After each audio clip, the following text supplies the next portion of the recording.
সব সময় কৃষ্ণকে মনে রাখা, এক মুহূর্ত না ভোলা।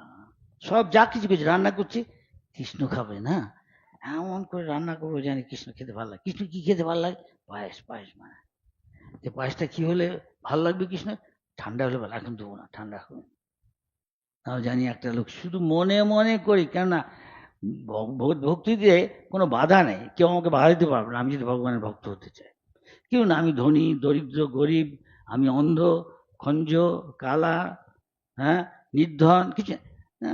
না, আরেকজনে অনেক কিছু করছে, তার মানে আমার চেয়ে বড় হতে পারবে না, কেউ দিব না, ওসব চলো। ভগবানের কাছে ভগবান সমান, কার আমার প্রতি প্রীতিটা কতটা, সেই দিক তিনি বিচার করেন। কোনো উদ্দেশ্য নেই যে আমি এই পাবো ওই পাবো। এখানে হ্যাঁ, একটা শ্লোক আছে, কেউ জানে কি শ্লোক? হ্যাঁ, না, যে শ্লোকটায় বলছে যে যা কিছুই সব সময় ভগবানকে মনে রাখবে, কখনো ভুলবে না। ওই শ্লোকটা কেউ বলবে?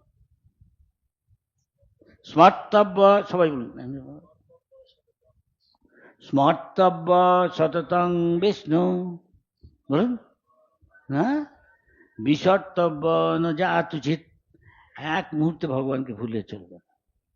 আমি ঘর ঝাড় দিচ্ছি, কৃষ্ণের ঘর,